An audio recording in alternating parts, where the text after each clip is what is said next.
Sorry, can you just, where are you getting? You're not in this shot at all.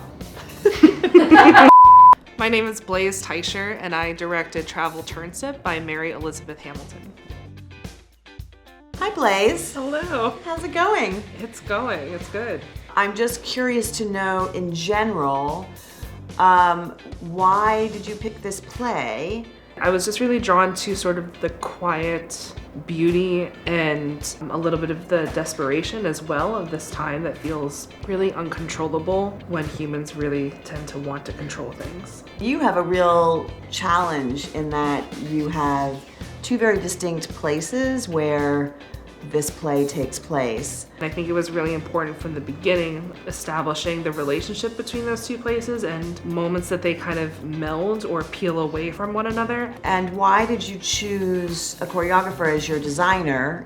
Yeah, I've been blessed to work with Katie Rose McLaughlin, and she has just really been able to kind of fill out the moments that like the text needs like an added layer of like life. What's it been like to work with Mary? Her work is so special and something that is like sort of necessary for the world when maybe things want to be like flashier and bigger and bolder. She's like kind of a mastermind of like making moments kind of sunken and beautiful. Can you talk a little bit about the mystical in this play? I'm really drawn to plays with magical realism in it. I just think that that's like part of why I do theater in the first place, is to like kind of defy what is natural and what is real, and then how can we kind of heighten it for a moment that's so potentially like life altering for the audience and the actors themselves to experience. I feel like you guys are all so articulate. I was never that articulate. I'm still not that articulate. I'm not. Whenever you're ready. I'm ready. Oh, sorry. No, wait. JK. Hey, my name is Josiah Davis, and I'm directing Miss Lily by Crystal Finn. Hello. Hi, how's it going? It's going good. I'm Yeah. really excited for this week. I'm just curious about your choice of this play. The way Crystal wrote these students, there's just like an electricity to it, and they're smarter than I am. Miss Lily, right, this teacher who is unnamed in the play, enters the room, has this wild monologue, and then she disappears.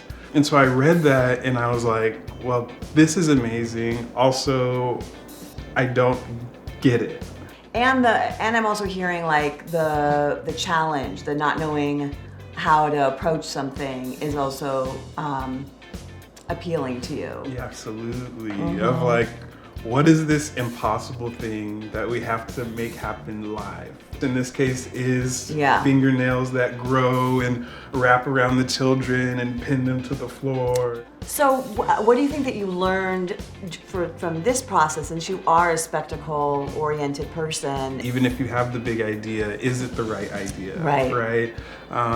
And being able to pivot when you need to. Like, I think I went through like 3 different ground plans and started a brand new one kind of at the last minute, but it was right for the story, and so it paid off. Yeah, well, how did you articulate nails growing and surrounding the kids? Jean Kim, my designer collaborator, we found these like gold attachments to the fingers, right? Yeah. And it all seemed to like click together. These like simple, just stupid, gold finger caps, like all of a sudden was like very powerful, right? Very powerful. Did you hear people like gasped when they saw? This is so good. Like, I feel like this is, Sorry, we have to move along. Yep. My speed. We'll get into that later.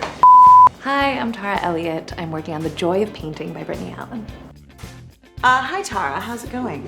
Pretty good. What attracted you to this piece? I read this excerpt and I laughed out loud a lot.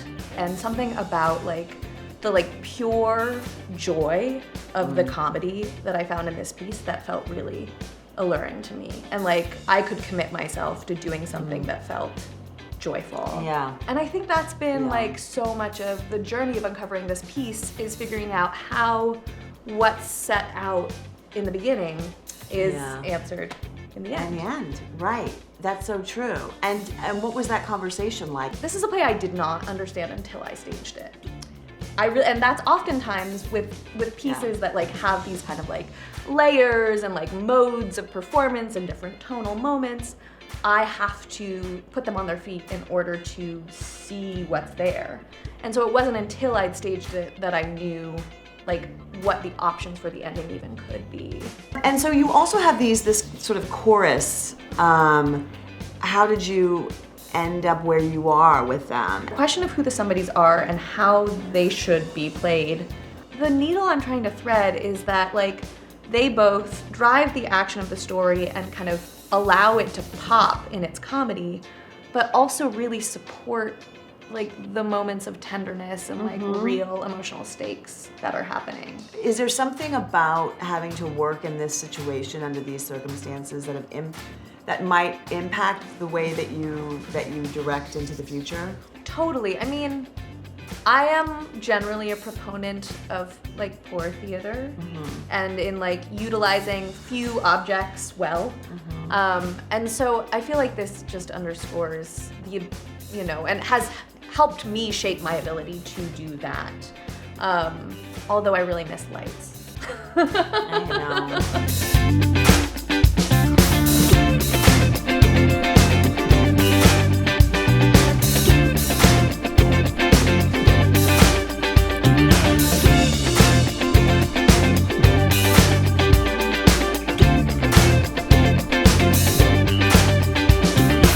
I keep wanting to do it again. Let's do it again. Just one more. Okay, great.